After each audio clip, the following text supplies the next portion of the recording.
That's why the Prophet ﷺ said, إِذَا تَبَايَأْتُمْ بِالْعِينَ وَأَخَذْتُمْ أَذْنَابِ الْبَقْرِ وَرَضِيتُمْ بِالزَّرْعِ وَتَرَكْتُمُ الْجِهَادِ سَلَّطَ اللَّهُ عَلَيْكُمْ ذُلًّا لَا يَنْزِعُهُ حَتَّى تَرْجِعُوا إِلَى دِينِكُمْ.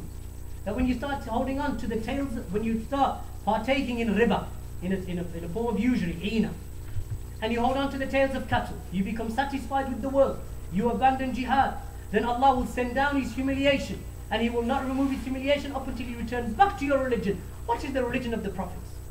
Tawheed. That's what they came with first. The religion begins with Tawheed, Aqeedah, belief. Unify it, you'll unify the Muslims. Unify it, you'll bring strength back to the Muslims. You start basing your whole religion upon politics and United Nations resolutions, you won't get anywhere. So be careful, ya ikhwan, with regard to this affair. That concludes the questions and answers. In my final piece of advice to my brothers and to my sisters, I think 10 or so minutes.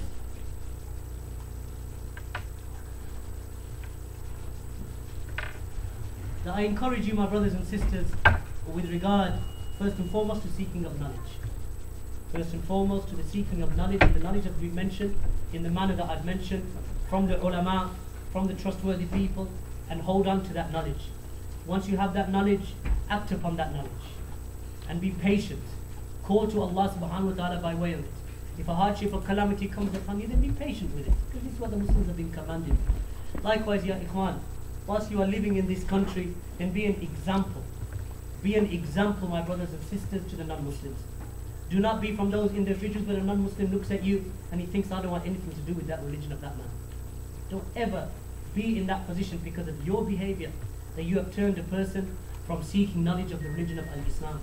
The Prophet ﷺ said to Ali radiallahu anhu, he said when he sent him to Khaybar, to the Jews of Khaybar, to fight them, or when he sent the battalion or the regiment with Ali to them, he said, go unto them gently, go to them at your own pace, and when you reach them, inform them of the obligations that Allah subhanahu wa ta'ala has made obligatory upon them. And then he said, sallallahu alayhi wa sallam, for by Allah, O Ali, were you to guide one person to Islam, it is better for you than red camels. Red camels, ya ikhwan, was the most sought after riding beast in that time. It is like your modern day Bentley or Rolls Royce. In that time, the red camel was the most sought after riding beast of that time. He said it's better for you than red camels. Guiding people to Islam. Ibn Uthaymeen rahimahullah ta'ala, he used to mention, in fact, in the last lecture that he gave with ourselves at Part17, I think in the year 2000, Shaykh Ibn Uthaymeen, he mentioned to us, he said, I'll give you a piece of advice, my sons. He said, do not be fooled by those people who say that there is no contract between you and them, meaning between you and the non-Muslims. He said, by Allah, you are contracted with them, that there is an agreement with them, that you will not fight them, you will not steal from them, you will not betray them, you will not... And he mentioned a series of issues. He said, don't be fooled by those people who say that their blood is halal, their blood is permissible, and their wealth is permissible. He said, don't be fooled by them, don't be deceived by them. For indeed, that it is a duty upon you to have good manners, good etiquette. Your behavior is an example to them. How many people in the time of the Salaf? A man came, Al-Marrudi mentioned, the student of Imam Ahmad ibn Hanbal. He said on an occasion, he said a Christian came to Imam Ahmad ibn Hanbal. He said to Imam Ahmad ibn Hanbal, he said, Wallahi, you are just as famous amongst the Christians as you are amongst the Muslims. That you are known for good amongst us, as you are known for good amongst the Muslims. This is what he mentioned, because he was known, Imam Ahmad ibn Hanbal, for justice, for truthfulness. Of course we regard the Christians to be non-Muslims. We regard them to be unbelievers. So unless they enter into Islam, then their destination is the hellfire. But that does not change the fact that we show them kindness, we show them goodness, we show them gentleness, we show them leniency so they may enter into Islam. So we open the path for them, like the Prophet ﷺ said to Ali radiallahu anhu, like, go on to them and inform them of the obligations of Al-Islam. And he said to Abu Musa al-Ash'ari that give good news or give glad tidings. That's what you should be doing, giving glad tidings and make things easy for the people, not difficult for the people. This is the way of the Muslim and the Messenger of Allah sallallahu alaihi wasallam himself. Because we are not in jihad with them. This is not a battlefield situation. As many of the Muslims covertly, and not many of the Muslims, or just a small minority, but you know what they say, that the hollow vessel makes the loudest noise.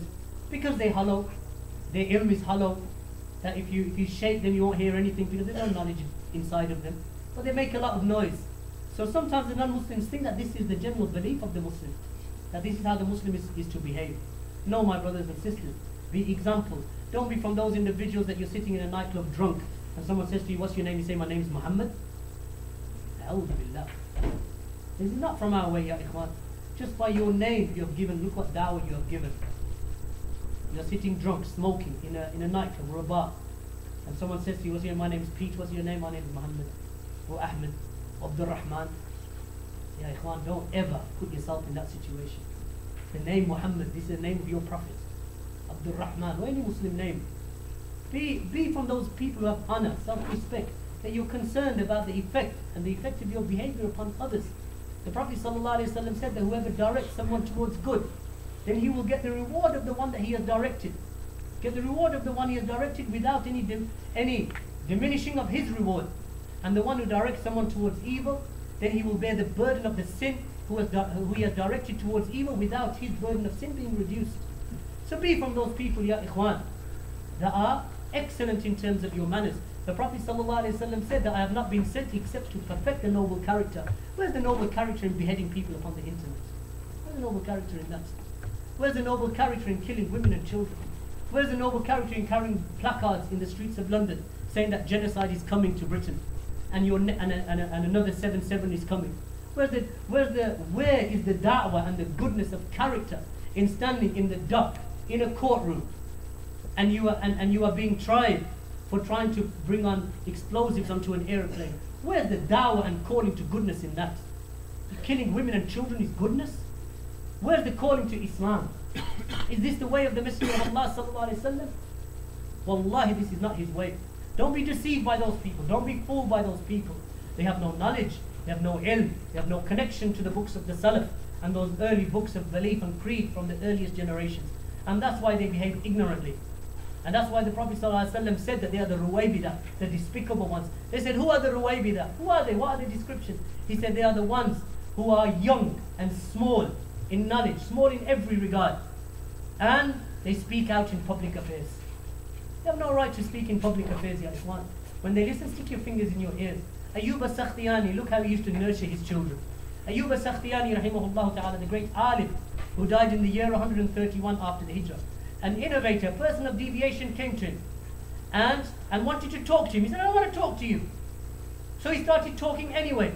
So Ayyub as-Sakhtiyani got his fingers. This is a great imam from the students of the companions, took his index fingers, one in each ear, and pushed them in hard.